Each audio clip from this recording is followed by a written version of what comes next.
ইরানের president Ibrahim রাইসির helicopter দুর্ভাগ্যজনকভাবে বিধ্বস্ত হলেও তার বহরে থাকা বাকি 2 হেলিকপ্টার অক্ষত অবস্থায় গন্তব্যে পৌঁছায়। নানা প্রশ্নের জাল ছড়িয়ে গেছে।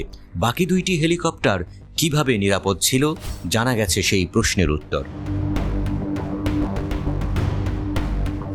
ইরানের প্রেসিডেন্ট ইব্রাহিম রাইসি ও পররাষ্ট্রমন্ত্রী আব্দুল্লাহিয়ানকে বহনকারী হেলিকপ্টারটি বিধ্বস্ত হওয়ার আগে কি ঘটেছিল সে সম্পর্কে বিস্তারিত তথ্য জানিয়েছেন ইরানের প্রেসিডেন্টের চিফ অব স্টাফ গোলাম হোসেন ইসমাইলি। ঘটনার দিন রাইসি ও আব্দুল্লাহিয়ানকে বহনকারী হেলিকপ্টারটির পাশেই আরেকটি হেলিকপ্টারে ছিলেন ইসমাইলি। ওই দিন শেষ মুহূর্তে আসলে কি ঘটেছিল তা নিয়ে ইরানের রাষ্ট্রীয় সংবাদ মাধ্যম ইরনার সঙ্গে কথা বলেছেন তিনি।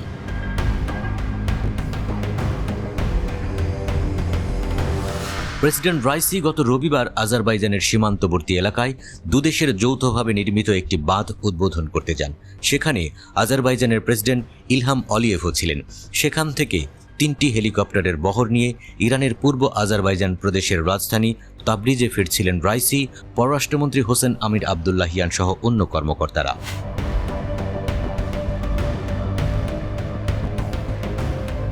পুরো বহরের দায়িত্বভার ছিল প্রেসিডেন্ট রাইসিকে বহনকারী হেলিকপ্টারটির পাইলটের উপর। ইসমাইলি বলেন, যাত্রা শুরুর 45 মিনিট পর রাইসিকে বহনকারী হেলিকপ্টারের পাইলট অন্য 2টি হেলিকপ্টারের পাইলটকে আরও উঁচুতে উঠে ভ্রমণ করার নির্দেশ দেন।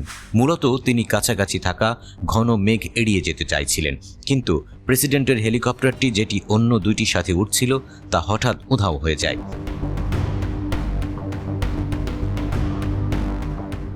ইসমাইলি বলেন, ওই সময় হঠাৎ রাইসিকে বহনকারী হেলিকপ্টারটিও উধাও হয়ে যায়। ঘন মেঘের উপর দিয়ে উড়ে যাওয়ায় 30 সেকেন্ড পর আমাদের পাইলট প্রথম খেয়াল করেন প্রেসিডেন্টকে বহনকারী হেলিকপ্টারটি দেখা যাচ্ছে না। এরপর আমাদের পাইলট বৃত্তাকারে ঘুরতে থাকেন, হেলিকপ্টারটিকে খুঁজতে থাকেন।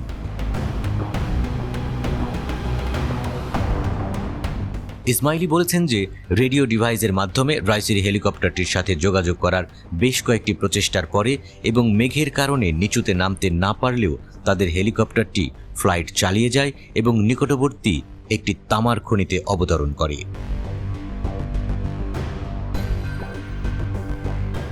ইসমাইলি জানিয়েছেন, ওই সময় অদৃশ্য হয়ে যাওয়া হেলিকপ্টারে থাকা পররাষ্ট্রমন্ত্রী আব্দুল্লাহিয়ান ও প্রেসিডেন্ট রাইসির নিরাপত্তা ইউনিটের প্রধানকে বারবার কল করা হয়, কিন্তু তাদের কারোরই সাড়া পাওয়া যায়নি। অন্য 2টি হেলিকপ্টারের পাইলটরা প্রেসিডেন্টের হেলিকপ্টারের পাইলট ক্যাপ্টেন মোস্তাফাভিকে কল করার চেষ্টা করেন, কিন্তু সাড়া পাওয়া যায়নি বলেও জানান ইসমাইলি। ইসমাইলি বলেন, জটিল ওই পরিস্থিতিতে শুধু রাইসির হেলিকপ্টারে থাকা মোহাম্মদ আলী আল হাশিমের সঙ্গে যোগাযোগ করা সম্ভব হয়। তার অবস্থা ভালো ছিল না, কিন্তু শুধু জানান একটি উপত্যকায় তাদের হেলিকপ্টার বিধ্বস্ত হয়েছে। গোলাম হোসেন ইসমাইলি জানিয়েছেন, আমরা যখন বিধ্বস্ত হেলিকপ্টারের ধ্বংসাবশেষ খুঁজে পাই সেখানে সবার মরদেহ দেখি। বুঝতে পারি প্রেসিডেন্ট রাইসি সহ অন্য ব্যক্তিরা তাৎক্ষণিকভাবে শহীদ হয়েছেন, তবে একমাত্র আল হাশিম হয়তো ঘণ্টাখানিক বেঁচে ছিলেন।